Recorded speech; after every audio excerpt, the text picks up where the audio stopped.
Hey there guys, I hope you are all well. So Anthony Joshua is back in the gym and trying to prepare for that November or December date. Now, he's obviously not in camp just yet, that will come later, but he is back in the gym and he is ticking over and trying to prepare himself for a camp.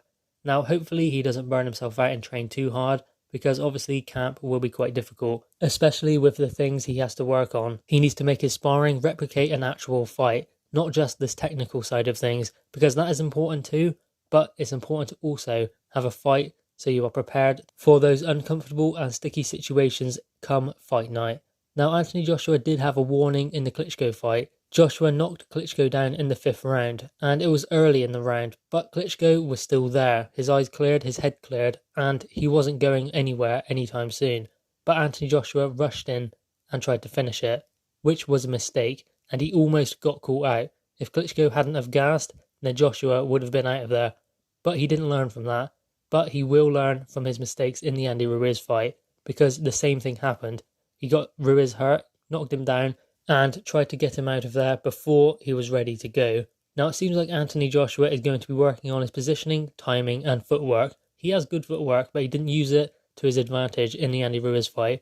He's the slower fighter between him and Andy Ruiz, but he has the faster feet. So if he can utilise that and make sure that Andy Ruiz is out of position and Joshua has his feet set properly, then he's going to find it a lot easier dealing with Andy Ruiz's speed. Also, he needs to time his shots better. Andy Ruiz was timing Anthony Joshua. He knew exactly when he was going to throw, and he knew when he needed to counter. And judging by his training footage, the 2 videos he has released so far, it seems like he is working on these things. But it's not just the technical side of it he needs to work on. As David Hay previously touched upon, he needs to work on these things in sparring, have proper sparring with tough fighters.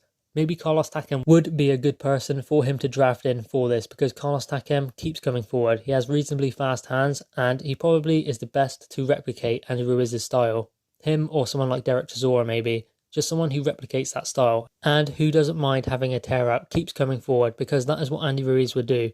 The only way Andy Ruiz can get to Joshua is by getting on the inside, and Anthony Joshua has to shut him out. If Joshua can learn to dictate the pace of the fight and also the distance, then he is on to a winner, because Andy Ruiz will have no answer to that. As I said, Andy Ruiz has to get on the inside, and if he cannot close the distance on Anthony Joshua, then he has no chance of doing that. So that is something that Anthony Joshua will need to work on, and it's something I think he will work on. It seems like he is working on his timing, positioning, and his footwork also. But anyway guys, drop your thoughts in the comments below, click the thumbs up, and subscribe for more content. Thanks guys.